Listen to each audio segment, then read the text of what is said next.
Hello everybody, आप सभी का मेरे YouTube channel economics for you में पुनः एक बार स्वागत है। आप सभी ठीक प्रकार से होंगे। जैसा कि आप सभी को मालूम है कि बोर्ड की विभिन्न परीक्षाओं में, कॉम्पिटिशन्स में एक लाइन वाले क्वेश्चंस का बहुत महत्व होता है। और आप ये भी जानते हैं कि इस बार के बोर्ड पेपर में एक नंबर वाले प्रश्न जिनका उत्तर आपको एक लाइन में देना है, लगभग 10 क्वेश्चन शामिल किए गए हैं। इसलिए इनका बहुत महत्वपूर्ण हो जाते हैं कि आप इनकी अच्छे से तैयारी करें। इससे पहले भी मैंने आपकी तैयारी के लिए जो ऑब्जेक्टिव प्रश्न इस बार बोर्ड परीक्षाओं में 10-10 प्रश्न शामिल किए गए हैं, उनकी तैयारी के लिए आपको 2 पेपर सेट मैंने प्रस्तुत किए थे। इस बार एक लाइन वाले क्वेश्चंस का एक सेट आपके सामने प्रस्तुत कर रहा हूं। आप इनकी बारीकी से तैयारी करें, अच्छे से अच्छे उत्तर दें। सबसे महत्वपूर्ण है कि आप एक प्रश्न को पहले ध्यान से पढ़ें, फिर उसको समझें और अपने पास अपनी जो नोटबुक रखी हुई है उसमें प्रत्येक प्रश्न का उत्तर आप साथ के साथ लिखते जाएं। आइए पेपर की शुरुआत करते हैं।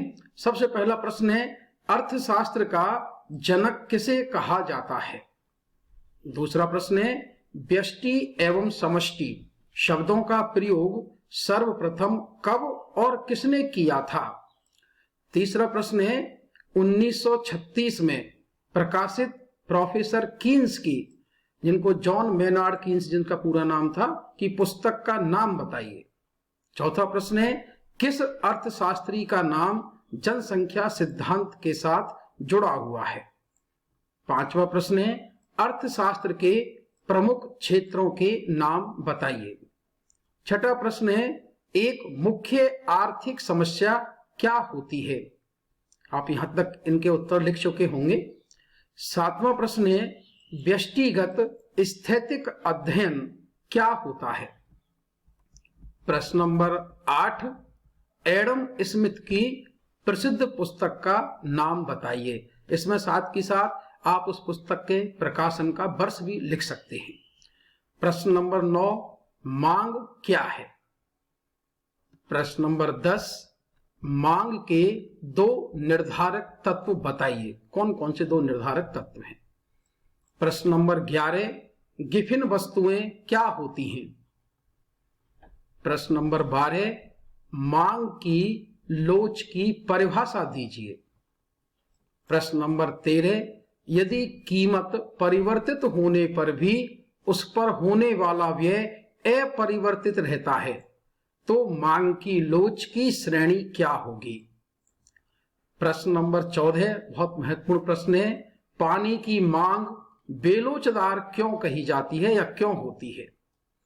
प्रश्न नंबर 15, एक सामान्य वस्तु के लिए पूर्ति का ढाल किस प्रकार का या कैसा होता है? प्रश्न नंबर 16, बहुत महत्वपूर्ण प्रश्न है, अक्सर परीक्षाओं में पूछा जाता है, कॉम्पिटिशन्स में भी पूछा जाता है। ये सभी प्रश्न केवल बोर्ड परीक्षाओं के लिए नहीं है, जो अर्थशास्त्र से संबंधित जितने कॉम्पिटिशन्स होते हैं सभी में प्रश्न पूछे जाते हैं अक्सर। जिस बिंदु पर कुल उत्पादन, टोटल प्रोडक्शन टीपी अधिकतम होता है, उस बिंदु पर सीमांत उत्पादन यानी कि मार्जिनल प्रोडक्ट का मान कितना होगा? प्रश्न नंबर 17, परिवर्तनशील अनुपातों के नियम की कौन सी अवस्था उत्पादक के लिए सर्वश्रेष्ठ मानी जाती है या उसके लिए विवेकपूर्ण अवस्था मानी जाती है? प्रश्न नंबर 18, किसी वस्तु में उपयोगिता सृजन को क्या कहा जाता है? प्रश्न नंबर 19, अवसर लागत, बहुत महत्वपूर्ण अवधारणा, अवसर लागत ज्ञात करने का सूत्र लिखिए। प्रश्न नंबर 20, अल्पकाल में उत्पादन के किस साधन को परिवर्तनशील साधन माना गया है? ध्यान दें, यहां समय अवधि का ध्यान रखें। अल्पकाल में पूछा गया है कि अल्पकाल में किस साधन को परिवर्तनशील साधन मानते हैं। और प्रश्न नंबर 21, कुल स्थिर लागत टीएफसी यानी कि टोटल फिक्स्ड कॉस्ट से आप क्या क्या आशय है? इन सभी प्रश्नों के उत्तर आप साथ के साथ लिख रहे होंगे और आशा करता हूं कि आपने अभी तक प्रश्नों के उत्तर लिख लिए होंगे।